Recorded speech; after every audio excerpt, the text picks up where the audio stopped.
to get it today? What did it feel like, and just how good did you feel out there today? I felt great. I think it's just the steps I've been making mechanically, the adjustments in between innings, in between games. I feel like it's just everything starting to come together. Tommy obviously has been huge for me. Daniel Moscos, those guys we talk in between every single inning about my mechanics, just how to get to a spot that I need to be. This was special. This was like an amazing moment for me, and truly just grateful, thankful for all the fans. And even like I'm just going around the clubhouse now before this, seeing everyone, like how much, like nobody understands how many people play a part into this, and everyone just thinks it's just me running out there, but I'm essentially a product of everyone around here. It's so many people work hard, from the training staff to the clubbies, the clubhouse guys, and like I said, I'm someone who's very grateful for all of them, because they allow us to go out there and perform at our highest level, and they keep any stress or tension away from us. You know what I mean? And I truly don't think those guys get enough credit. PJ, obviously our head trainer, Nate Whitney, who I'm with every single day, he's incredibly important for me. Frange, I mean, I could run down the list, and then even when it goes to the clubhouse guys, Danny, VJ, Otis, Tim, Steven, Dakota, Matt, if I'm missing anyone, but like I said, I'm so thankful for everyone, because they do so much for us, and they allow us to go out there and allow me to perform free and easy while they take care of everything that needs to be done. What point did you start? Did you start thinking about the no-hitter at all? And if so, what point? No, to be honest, I didn't even know I had it, to be honest with you. Wasn't even very conscious of it because of the hit batter, so I didn't even put two and two together that guy didn't get a hit when I got deep in the game. I just had to assume he got a hit as I was rolling. So yeah, I'm very present. I'm truly just focusing on my body and my mind each and every pitch and in between innings. And when I do that, I'm usually pretty good. I try to stay out of getting too excited or letting myself get kind of out of my zone, because when I do, I feel like my mechanics and my pitches are off. And behind the plate, Tucker, for you, as you list everyone, just kind of that relationship you have with him, how he gets through these. Yeah, Tucker's incredible. Jan is as well. I feel like between those two, it's just we have so much confidence in our backstop. I feel like the pitchers do as well. Those guys are incredible, swing to swing. They're incredible game planning going into games. Framers, like they're truly all-around catchers, and that, like I said, that just gives you more confidence. Tucker's been incredible all year, the way he's able to read swings, use my sinker, but also keep them off of my sinker. I think that's a whole job in itself, and I'm someone who I don't shake. I rarely shake. I didn't shake a single time today. I'm very confident in my catchers. Any pitch he throws down, like I said, if I execute, I feel like I'll have a pretty good chance. So yeah, very thankful for Tucker back there. He's locked in every single pitch, and you can tell that. Marcus, you like the big moments, and they come in here with the best record in baseball, and you shut them down holding the one hit. I mean, how, from an emotional standpoint, how good did that feel to shut down that team right now? Yeah, I just feel like we just needed a stop and kind of to get things rolling. I think we've been on like a little skid, not necessarily anything I'm worried about. Like I said, baseball's a game of trends and ups and downs. But I think it should hopefully give us a little momentum, knowing that we can play with anyone, knowing that, like I said, we're capable of beating any team in the league. So to get that from the Rays are incredible. I've struggled against the Rays my entire career.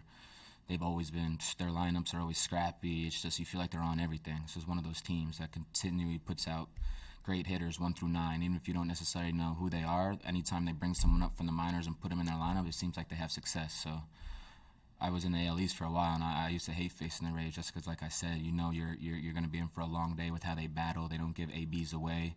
They can run. They're scrappy. So they've always been an incredible team. And like I said, hopefully take this momentum into tomorrow. You said on StatCast it looked like your pitch mix was a little bit narrower, maybe a little more slider slurve today. Did you feel like that, like you were sticking with what was working, or?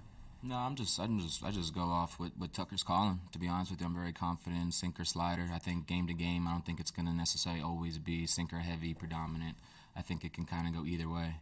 I'm really confident in my slider as well, but like I said, I also can throw my sinker to anybody in any count. So it's just a matter of playing that game and playing that game with hitters, reading swings. I think is huge, which Tucker's incredible at. I feel like he's able to understand when they feel like they're on sinker and call the slider. When he feels like they're on slider, we'll call him sinker. And that's incredibly tough to do as a catcher, but Tucker's usually pretty dialed in. What was the moment like when you give up the hit, but you get the warm response, but then you kind of clap for the crowd, but then you have to lock it in? Just take us through that moment. appreciation, but then locking it in and finishing that inning. Yeah, it's hard. It's hard for me because I'm someone who I'm truly better when I'm calm. So I'm trying not to celebrate or get too antsy or get too excited in a moment because that's going to take away from my next few pitches. I'm probably going to get out of my mechanics a bit. So yeah, definitely acknowledge them. But then the second is just find my breath, get back to where I need to be, and kind of downplay the energy of the crowd. It was incredibly hard to do in the ninth as well. I wish I could have took myself out of that moment and really took that in, because it felt special. But like I said, I had to really zone in and kind of put everything outside of my mind and focus on, because I knew it was a one run game, and I couldn't afford to come out and throw 2 balls to the first guy and have a leadoff guy on. What was going through your mind when that final out was made in the ninth? Just elation, just happy, just excited. You know, that's something that I strive to do. I talk about it all the time. That's kind of when I came up, was to take the ball and go 7, 8, 9 innings. That's what a starter was expected to do. So anything short of 7 innings was even seen as you know what I mean, detrimental to being a starter when I came up. So yeah, it's just, I feel like that does a huge job for the bullpen. I feel like that just has a whole trickle-down effect that's positive on a team when a guy's able to go out there and go so many innings. It's able to keep, like I said, the bullpen fresh and give us some momentum going into the next game. Marcus, the way you approach the game, it sometimes seems like every game is special to you, but was there any reason why this one was more special, just because of the performance or the opportunity, or what really makes this one stand out? I mean, this game's incredibly hard, so it's anytime you can get a performance like this, I think you just have to be very grateful for it, because as hard as we work, and no one sees how much goes into this in between starts. You know, even leading up to a game, it's so much work on so many parties within here just to go out there and perform. So I think it's just like a celebration for all of us, you know, everyone that has a piece in it.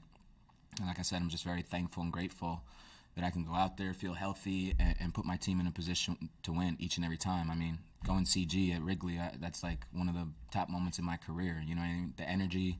Like I said, when I walk out there 40 minutes before the game, there's a massive cheering section already. Like, the bleachers are usually filled. Everyone's just, like, ready to roll. So that gives me so much momentum and motivation. I can't put that into words. So I'm very, very thankful for the home crowd and the fans. I truly think they're the best fans in the game. I'll say that to the death of me.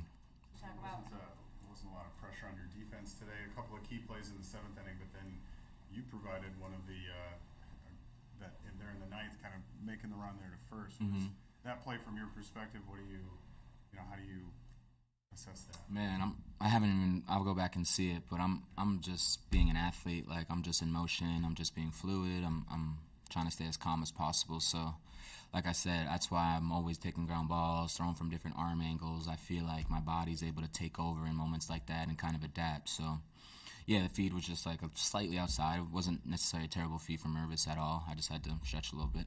And how about just after, with the pitch clock now, and just in that moment too, just trying to slow it down and get back to... Yeah, the ump was actually awesome in that moment.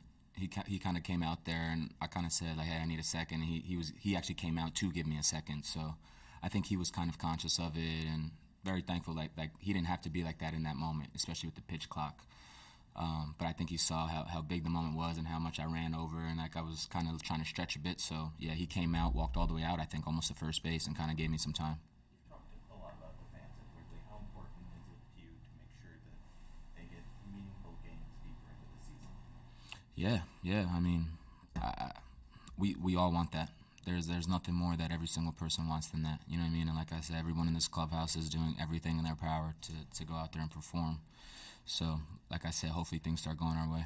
How much, as the calendar rolls into June this week, how much are you paying attention on, within the division and where you guys stack up, and, as the summer is, I mean, personally, I don't look at the division at all. Like, I'm not someone who's conscious of, I think that's just too much to worry about. We're trying to focus on what we have here and going out there and performing. If you start to be worried about other teams and records, I think that might take you kind of out of your zone. So, yeah, I think we're just focused on getting on the right track here, doing everything we can to make sure we're ready to go out there and perform each and every day, which we are. I just feel like things are hopefully going to start going our way.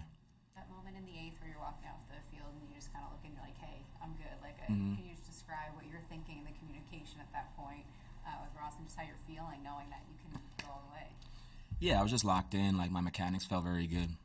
For me, it's mechanics always. It always goes back to like kind of my calm, my breath, and my mechanics, and that felt all very locked in after the 8th inning. So I didn't even know how many pitches I was at, to be honest with you. I'm not conscious of that at all, but I knew that I had this stuff to go out there for the next inning. So I was just trying to tell Rossi that I would love to go back out there for the 9th.